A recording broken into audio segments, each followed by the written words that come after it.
E aí pessoal, beleza? Bem-vindos ao C4C, 4 coleções em um canal.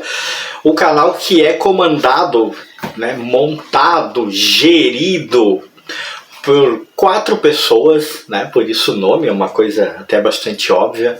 Pelo meu amigo Jair, pelo meu amigo Washington e pelo meu amigo André. Jair e Washington são meio que estreantes no universo do YouTube, pelo menos e principalmente no tocante a ter seu próprio canal. O André já é como eu, um cara mais habituado ao YouTube, mas acima de tudo, todos nós somos entusiastas do colecionismo, entusiastas de falar sobre esse assunto maravilhoso, somos acumuladores, aspas, acumuladores de cultura, de diversão. A gente gosta muito e esse canal surgiu dessa vontade, desse sonho, dessa alegria que a gente tem em compartilhar, em trocar ideia dessas coisas com as outras pessoas. Quem está acompanhando o canal aí, o C4C, sabe que o canal está bem no começo, a gente ainda tem poucos inscritos, a gente ainda está engatinhando, mas se por acaso você tem nos acompanhado, sabe que eu estou conduzindo uma pequena série na qual eu falo, na qual eu mostro literatura pulp aqui no canal.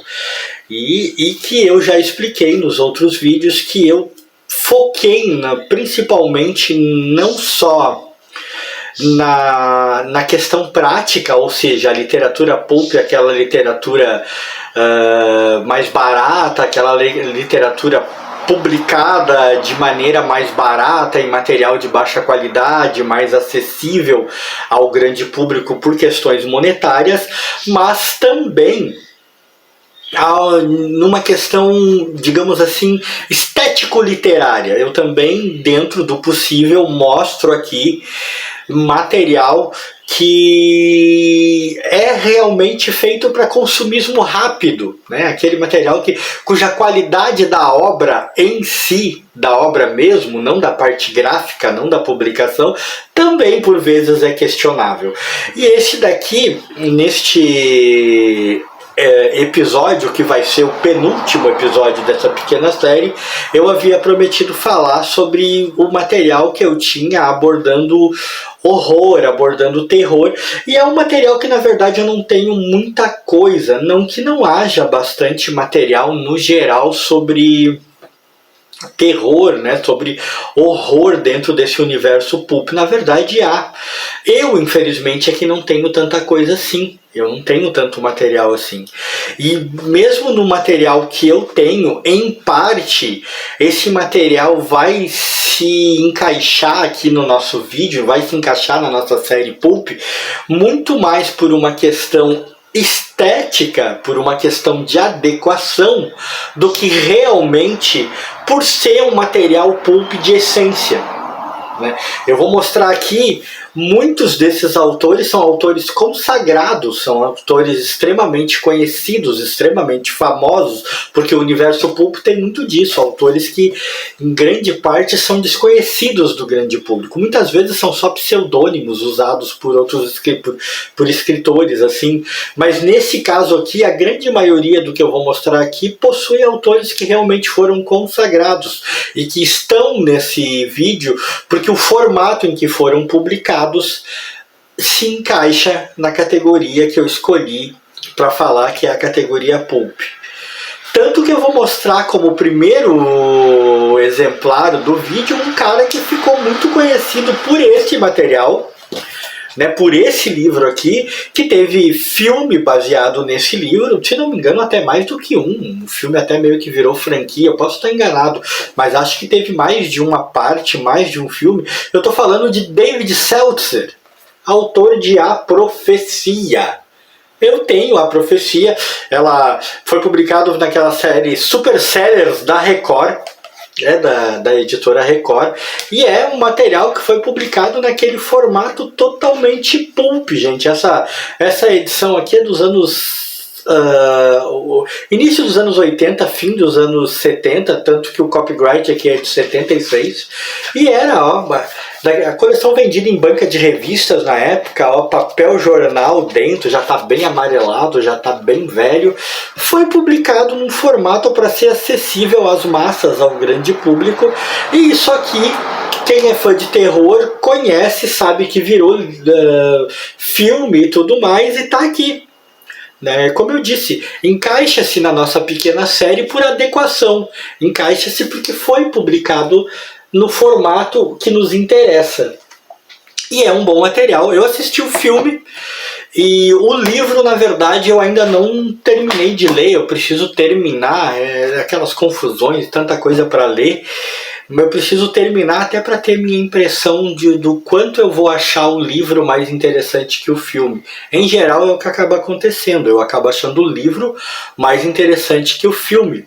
Mas às vezes a gente tem surpresas, vamos ver. Aí eu tenho esse outro aqui, do J.E. Neighbords, um nome bem estranho, Noite Macabra, publicada pela Nova Cultural. Eu confesso que eu não conheço esse autor. Ele é de uma coleção Os Melhores de Mistério, ou seja, ele não é publicado, ele não foi publicado como um livro de terror, de horror, mas ele se encaixa perfeitamente, porque na verdade o material que nós temos aqui dentro é um slasher. Nós temos aqui um assassino que sai pela cidade matando pessoas, esfaqueando, esquartejando, fazendo mil coisas, num ato de vingança, num ato de doideira do cara. E a história se concentra nisso, uma noite do Dia das Bruxas ainda. Que é mais slasher que isso. É bem legal a historinha. É uma história de consumo rápido, de consumo curto. E eu também tenho um carinho grande por isso aqui no outro vídeo, no qual eu abordo mais personagens de aventura e tal, da literatura pulp. Eu mostro algumas edições do Coyote, que foram as últimas edições dos últimos livros comprados pela minha falecida mãe. E aqui vocês têm em mãos o que de memória eu tenho, talvez o último exemplar de um livro que o meu falecido pai me deu. Ele achou esse livro. Ele literalmente achou em algum lugar da cidade, jogado, trouxe e me entregou. E é muito legalzinha essa história e eu guardo com bastante carinho também, Formato pulp total, era vendido em banca de revista, papel jornal, capa mole. Mas é uma historinha divertida, cara. É uma boa história.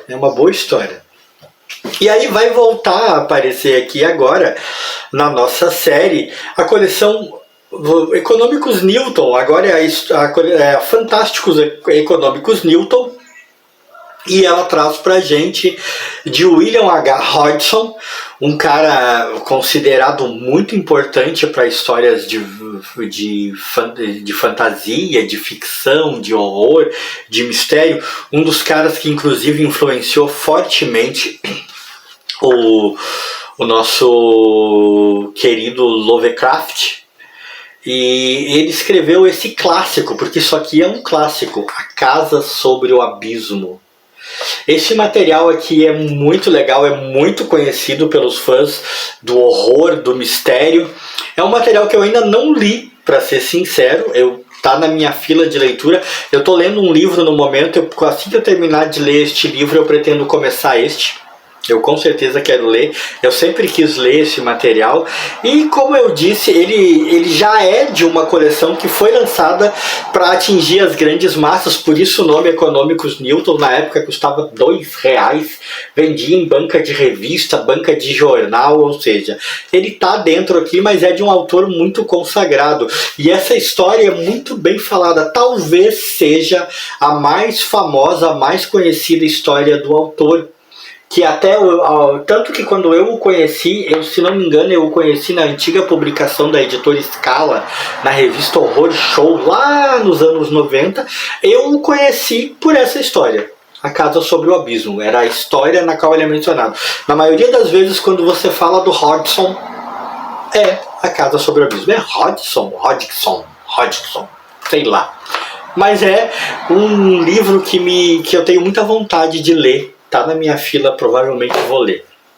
E a gente vai falar agora de um dos grandes mestres do horror mundial, um cara que também teve, eu acho que o seu material até está em domínio público hoje em dia, pelo que eu sei, e ele teve muito do seu material publicado nos seus primórdios em revistas que se dedicavam a esse tipo de coisa, em revistas, né, pulp, em revistas consideradas de segunda linha e tal, até se tornar famoso, até se tornar extremamente importante, pelo menos pelo que eu lembro. E a editora Príncipes, ela publicou também sua versão, já não é mais uma versão tipo para vender em banca, porque quando isso aqui foi lançado já não existiam mais bancas. Mas, por exemplo, esse exemplar que eu vou mostrar para vocês foi comprado numa dessas lojas de departamento, sabe, tudo por R$12. É agora lá que se encontra essa coleção. É o novo pulp, vamos dizer assim, é a nova literatura barata e que traz um autor consagradíssimo, Edgar Allan Poe. E eu tenho aqui O Corvo, essa versão maravilhosa, né? O Corvo e Contos Extraordinários. Esse livro aqui traz O Corvo, O Gato Preto, A Queda da Casa de Usher, né? A Máscara da Morte, os assassinatos da Rua Morgue, O Poço e o Pêndulo, Manuscrito Encontrado em uma Garrafa, O Barril de Amontilhado e O Retrato Oval. Várias desses contos aqui eu li adaptados em quadrinhos, né? Eu tenho O Barril de Amontilhado, eu já li em quadrinhos, O Poço e o Pêndulo também, Assassinatos da Rua Morgue também, e A Queda da Casa de Usher também. Eu tenho outras edições ali de O Corvo, acho que todas de O Corvo não, do Edgar Allan Poe, acho que todas da editora Príncipe, inclusive eu tenho uma na qual o grande destaque é A Queda da Casa de Usher. Eu resolvi não mostrar porque não vi sentido em mostrar todas ao mesmo tempo. Aqui nós estamos entrando no Poe mais gourmetizado, vamos dizer assim, no pulp na sua nova versão, porque esse tipo aqui você não vai encontrar mais, né? Você não vai mais encontrar bancas de jornal por aí, bancas de revista vendendo essa literatura, né? Hoje em dia, e quando você encontrar, tá vendendo material usado, no estilo sebo, né? Nessa época você encontrava isso mesmo. E isso aqui é o que veio, digamos assim, na segunda geração, que você comprava, não comprava em livrarias, não comprava pela internet, você achava em lojinha de departamento, estilo em 99, tudo por 12, né? A literatura barata, né? Mesmo quando se tratando de autores muito consagrados. E aí, para finalizar, eu vou mostrar duas edições do mesmo autor. Um cara que durante um tempo aí ficou muito conhecido. Quem veio falando assim durante um tempo disse que eu tô falando que o cara hoje em dia não é mais conhecido. Não, não é isso. O que eu quero dizer é que ele teve o seu grande boom, o seu grande momento, né? Começou a chamar atenção, começou a vender, virou série de TV, né? Tem série na TV baseado nas histórias dele, mas ele tinha como público-alvo principalmente os adolescentes, era o público infanto-juvenil, e o seu material principalmente veio de uma série que foi a que virou série de TV, que era Ghouls and Bumps, né? A Ghouls and Bumps do R.L. Stine. Ele disse que o primeiro número que eu tive dele era uma edição que até era, se não me engano, era num formato um pouco menor que esses dois que eu tenho agora. E ele trazia a história de um cara que virava uma espécie de monstro do pântano, eu nunca esqueci. E naquele volume ele comenta que ele era chamado pelos críticos literários de o Mr. Jekyll e Sr. Hyde, né?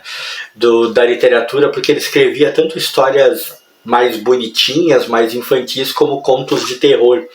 Mas mesmo os contos de terror dele têm uma pegada 100% infanto-juvenil, não é um terror pesado, não é um terror gore, mas ele foi vendido, eu o conheci comprando em banca de revista. Na verdade, essa edição que eu mencionei é provavelmente a última edição, o último livro mesmo, que eu comprei numa banca de revista naquela época.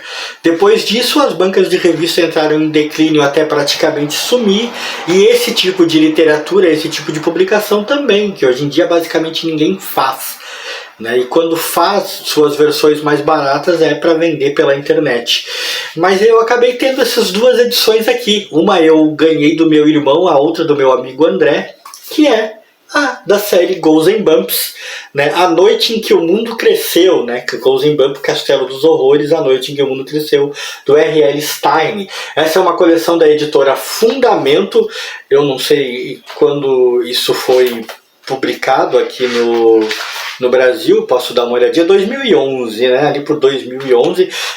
Quanto a material gráfico, é um material muito bonitinho, assim, até com certa qualidade, o que destoa um pouco do que a gente está falando da literatura pulp, mas quanto à qualidade, eu não estou aqui fazendo nenhum demérito pro cara, não é uma crítica ao trabalho do cara, mas quanto à qualidade, quanto à pegada, é pulp total. Histórias rapidinhas, com uma pegada rápida, tudo começa e termina com muito dinamismo, sem grande desenvolvimento, e como eu disse, era vendido nas bancas, né, de jornal, foi onde eu conheci. Eu ainda não li nenhum desses dois materiais, pretendo ler. Particularmente eu gosto muito dessa capa, né? A Noite em que o Mundo... e eu gosto desse título também, A Noite em que o Mundo Cresceu, parece interessante. Será que é uma história de monstros gigantes, de insetos que ficaram gigantes? Vamos ver o que é. Eu não sei se tem um conto só, se tem dois, como eu disse, ainda não li. E a outra, que tem uma capa que eu também acho legal, que parece tratar de uma máquina fotográfica que mata, né? Que é uma imagem vale mais que 1000 gritos, sorria e morra, o nome da história. É bem legal, dentro da mesma pegada também, como eu disse, o material aqui ele tem mais classe, é um material mais bem produzido, tem relevo na capa. Nesse sentido, não é um material que lembra o pulp que a gente está falando, mas em sua essência é o pulp. É aquele material mais rápido, mais raso, de consumo mais fácil, principalmente nesse caso que é para adolescentes e que era vendido de fácil acesso nas banquinhas de jornal da vida.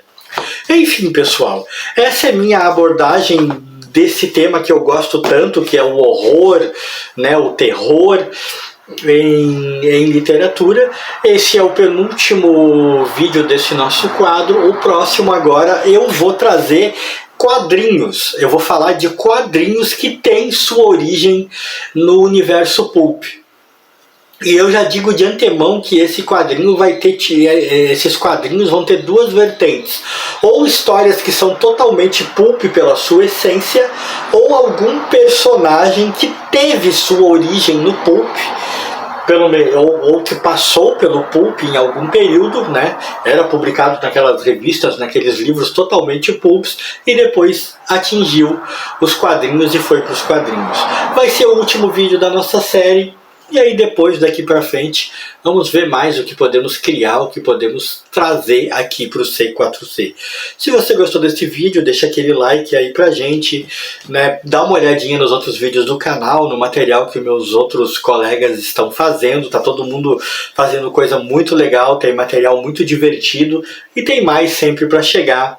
Abraço a todos. Fui!